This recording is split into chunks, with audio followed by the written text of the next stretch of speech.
प्रणाम प्रभु जी। हाँ जी मुकेश भाई जी, प्रणाम। बोलिए। प्रभु जी, अभी आपने विचार के बारे में कहा, तो क्या मैं ही अपना विचार हूँ या विचार मुझ में आते हैं? देखो, जहां से हम देख रहे हैं ना, वहां से विचार मेरे आसपास उत्पन्न हो रहे हैं, खत्म हो रहे हैं। ठीक है। जी, और अगर बेहोशी में आपने तादात्म्य कर लिया है, तो फिर मैं ही विचार हूं। आप समझे? जी, बस यही खेल है। आप जिससे जुड़ गए ना, वैसे हो जाता है। यानी ये अहंकार का ही खेल चल रहा है मेरे आसपास। है ना? मेरा जो स्वरूप है, उसके आसपास जो चल रहा है ना, वो अहंकार का खेल चल रहा है, विचारों का खेल चल रहा है, मान्यताओं का खेल चल रहा है, और कुछ नहीं है। और उस खेल में जो है ना, आप अपने को इतना लिप्त कर लेते हो कि ये मेरा ही खेल चल रहा है ना? फिर कोई गाली देता है, मुझे दी, फिर मैं उसको देख लूंगा। ये सारा कुछ चलता है। आप समझे? जी। तो ऐसा है। प्रभु जी, ये प्रोसेस कैसे होती है लेकिन विचार की? ये होश पूर्वक देखना ही पड़ेगा आपको। उतने सूक्ष्म लेवल पर जाना पड़ेगा, जहां कुछ भी नहीं है, वहां से ये जो उत्पन्न हो रहा है ना, कुछ भी नहीं है इसका मतलब ये नहीं है कि कुछ भी है ही नहीं। कुछ भी नहीं है इसका मतलब ये है कि बहुत कुछ है, लेकिन मेरी पकड़ में नहीं आ रहा है। इसीलिए मुझे ऐसा भासित होता है कि कुछ भी नहीं है। तो जहां कुछ भी नहीं है, वहां से ये सारा कुछ निकलता है। वो जगह पर आपको होश ले जाना है, ध्यान ले जाना है। तब जाके ये सारा कुछ पता चलता जाएगा धीरे धीरे। है ना? मैं कुछ बता दूंगा तो वो सिर्फ आपके मगज में रहेगा, ऊपर ऊपर लेवल पे रहेगा। कुछ दिन के बाद में भूल जाओगे, वो रटा रटाया हुआ है। जब तक होश पूर्वक आप उस अवस्था में नहीं जाते, तब तक पता भी नहीं चलेगा। है ना? जब तक तालाब एकदम शांत है, आपको लगेगा कि कुछ भी नहीं है। फिर वहां से वो जो लहर उठती है ना, वो कहाँ से उठ रही है, उस बिंदु पर जाके होश को ले जाना है, ध्यान को ले जाना है। तब पता चलेगा कि ये विचार कहाँ से उत्पन्न हो रहे हैं, ये भाव कहाँ से उत्पन्न हो रहे हैं। है ना? जी। तो ये बात। और प्रभु जी, ऐसे होता है कि कभी अच्छे विचार आते हैं, कभी बुरे विचार आते हैं, कभी बहुत बुरे विचार आते हैं। हम्म। तो ये सब मतलब कभी सोचता हूँ तो यही लगता है कि ये कैसे हो रहा है प्रोसीजर, मतलब कौन बता रहा है, क्या कर रहा है? कभी ऐसा क्यों हो रहा है कि मुझे अच्छे विचार आ रहे हैं, तुरंत ऐसे होता है कि बुरे विचार आ जाते हैं। तो तो ये ये खेल ऐसा कैसे होता चलता है। है? हाँ, इसके बारे में जो है ना, जिस दिन आप गहनतापूर्वक चिंतन मनन करोगे, होश पूर्वक, तो एक कंडीशन ऐसी आएगी कि आप पूरी तरह से डूब जाओगे, पूरी तरह से विचार शून्यता की अवस्था में चले जाओगे। और उस अवस्था में सारे प्रश्नों के उत्तर मिल जाएंगे। और ये होगा। और ये यही रास्ता है कि उसमें गहनतापूर्वक उतरना पड़ेगा आपको। ये जितने भी सवाल आप पूछ रहे हो ना, उसमें खुद ही गहनतापूर्वक जाना ही पड़ेगा। तब जाके जो है ना, ये सारा कुछ होगा। जी प्रभु जी। प्रभु जी, फिर कभी ऐसे लगता है कि क्या बिना विचार के मैं अस्तित्व में हूँ या नहीं भी?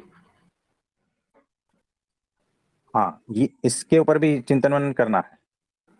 अगर हम सीधा सीधा सब कुछ बता देंगे, तो आप उस ऊंडाई तक पहुंचोगे ही नहीं, उस गहरा को छुओगे नहीं।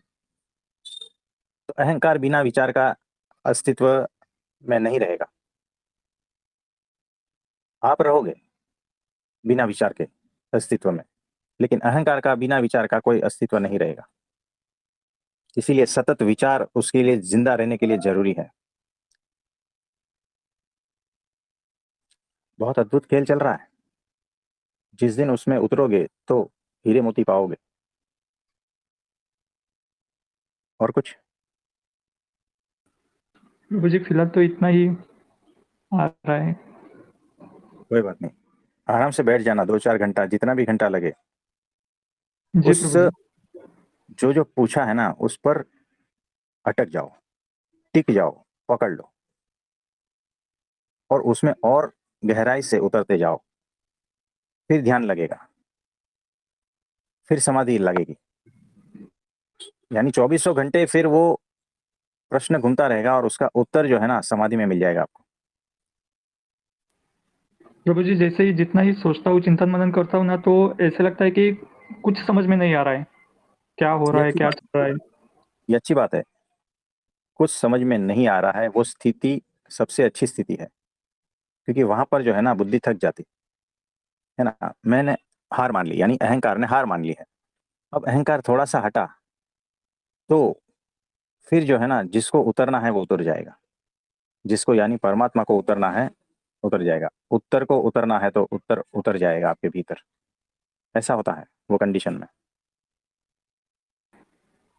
प्रभु जी, कभी ऐसा लगता है कि मतलब हम विचार करते हैं कि कोई चीज़ करने से पहले, अच्छा विचार, हाँ, कि कैसे करना है, क्या करना है।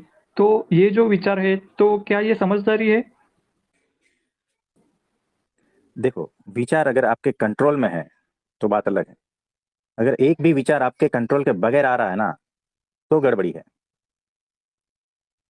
ना। तो अगर संपूर्ण विचार का तंत्र जो है वो आपके कंट्रोल में है तो समझना आप समझदार हो। उसको मैं समझदारी कहूंगा। जो स्थिति आपके कंट्रोल में है, जो विचार, जो भाव, सब कुछ आपके कंट्रोल में है तो समझना आप समझदार हो। उसी को ही समझदारी कहते हैं। प्रभु जी, इसको थोड़ा स्पष्टता से समझाइए ना। विचार भाव अपने कंट्रोल में, मतलब कैसे, एग्ज़ैक्टली क्या है? अभी आपके कंट्रोल में नहीं है, इसीलिए आप नहीं समझ पाओगे, है ना। क्योंकि वो जो आत्मबल है, वो जो आत्मनिष्ठा है वो बहुत कमजोर है अभी, इसीलिए जी, विचार आपके कंट्रोल में नहीं है। मतलब कि घोड़े तो लगे हुए हैं गाड़ी को, है ना, लेकिन घोड़े अपने आप भाग रहे हैं। वो आपके कंट्रोल में नहीं है। क्यों? क्योंकि 5 साल का बच्चा है ना, उसके हाथ में उसका रस्सी दिया हुआ है, और वो कैसे घोड़े को कंट्रोल करेगा। तो वो अगर बड़ा होगा और ट्रेंड होगा ना तो सारे घोड़े उसके कंट्रोल में रहेंगे। वैसे ही जिसके भीतर आत्मनिष्ठा है, आत्मबल है, उसके कंट्रोल में उनके विचार रहते हैं, उसके भाव, सारा कुछ उसके कंट्रोल में रहता है। वो जब चाहे तब उसको आने जाने का मौका देता है। तो आत्मनिष्ठा, आत्मबल से वो समझदारी बढ़ती है। प्रभु जी, ये तो सिर्फ़ गुरु कृपा से ही संभव हो सकता है ना? नहीं, आत्मज्ञान तक तो खुद से भी पहुंचा जाता है, खुद से भी। प्रभु जी, आत्मनिष्ठा, आत्मबल अभी आपने कहा, अ, वो हम कर सकते हैं या उसके लिए गुरु कृपा ज़रूरी है? वो आप कर सकते हो अगर होश पूर्वक हो तो। आपका प्रयत्न कितना है, आपकी लगन कितनी है, आप कितने सीरियस हो, है ना, उस हिसाब से आपको इस जन्म में, अगले जन्म में 1-2 जन्म और लगेंगे। अगर होश पूर्वक और समझदारी पूर्वक आगे बढ़ते हो तो वो आत्मनिष्ठा, आत्मबल, आत्मज्ञान, ये सब कुछ तो हो ही जाएगा। उसके बाद जो है ना छिलके निकलने हैं ना, ब्राह्मी स्थिति में निकलते हैं, वो फिर गुरु कर देता है। प्रभु जी, आप जो भी समझ? करना है वो इसी जन्म में करना है, अगला जन्म नहीं चाहिए। नहीं, नहीं होगा। जब हम देखेंगे कि आपके भीतर वो निष्ठा है, आपके भीतर वो लगन है, तो हम कह पाएंगे, है ना। यानी 12वीं का स्टूडेंट है और 2 स्टूडेंट है। एक जो है टीवी देखता है, खेलता रहता है, पूरा साल की बात कर रहा हूँ मैं, इधर उधर दोस्तों से गप्पे लड़ाता है, कॉलेज जाता है, आता है, कभी अटेंड करता है, नहीं करता है, बस पढ़ाई नहीं करता उसके बारे में। और दूसरा एक स्टूडेंट है वो जो दिन रात मेहनत करता है, उसको पूरा डिसिप्लिन में चलता है कि कितना समय में खाना है। अगर उसमें से 2 मिनट बदलूं, 2 मिनट ज्यादा पढ़ पाऊंगा। इतना डिसिप्लिन में वो चलता है, सब कुछ याद रखता है। और तो कौन सा स्टूडेंट नंबर ले जाएगा बताओ? अभी जो बताया है वो। है ना। तो दोनों मेरे सामने है ना, दोनों आपके सामने है। तो आप तुरंत कह देते हो ना कि ये स्टूडेंट जो है नंबर ले जाएगा और वो दूसरा स्टूडेंट है वो फेल हो जाएगा। ऐसा कह सकते हो क्या नहीं? बिल्कुल। वैसे ही हमें सारा कुछ दिखता है, कौन सा साधक इस जन्म में पार लगेगा, कौन सा 2-5 जन्म के बाद पार लगेगा। आप समझे? जी, बात खत्म। बस प्रभु जी आपकी कृपा दृष्टि बनाए रखना, हाँ, इतना ही कहो, और सामर्थ्य देना। है ना। इसी जन्म में तो उसके लिए साधन अलग रहेंगे, उसके लिए होश का लेवल अलग रहेगा, उसके लिए समझदारी का लेवल अलग रहेगा। और वो जो आपने देखा होगा, गाजर का हलवा बनाते हो ना, दूधी का हलवा बनाते हो ना, जी। तो उसको किस तरह से छीलते हो आप? वो प्रभु जी जब एक इंस्ट्रूमेंट रहता है उससे। हाँ, उससे छीलते हो ना, जी। तो गाजर छिल जाता है ना। साधक जब तक उस तरह से छीलने के लिए तैयार नहीं होता है ना, तब तक उसको वो स्थिति नहीं बनती। आप समझे? जी प्रभु जी। तो ब्राह्मी स्थिति के लिए छिलका निकलता है, और जो छिलका निकालने के लिए तैयार नहीं है ना, उसको भूल जाना। तो मेरा इरादा, मतलब मेरा जो है ना, मन में ऐसा है कि मैं आप ऐसा कह रहे हो कि इसी जन्म में मुझे वो मुकेश भाई अंबानी बना दो। और हम देखते हैं कि ये मुकेश भाई जो है, उसका अभी का हाल कैसा है, उसकी अभी की मेहनत कैसी है, अभी की उसकी लगन कैसी है, तो उसके हिसाब से होता है ना, आपके कहने से थोड़ी होता है। समझे कि बिल्कुल, बिल्कुल। ये ऐसा ही है। तो मेरे ख्वाब तो बड़े हैं, लेकिन मेरी जमीनी हकीकत उस ख्वाब को टेली नहीं हो पा रही उसके साथ में, है ना।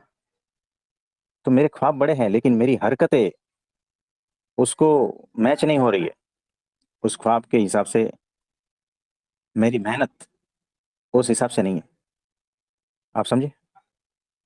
जी। बस इतनी सी बात है।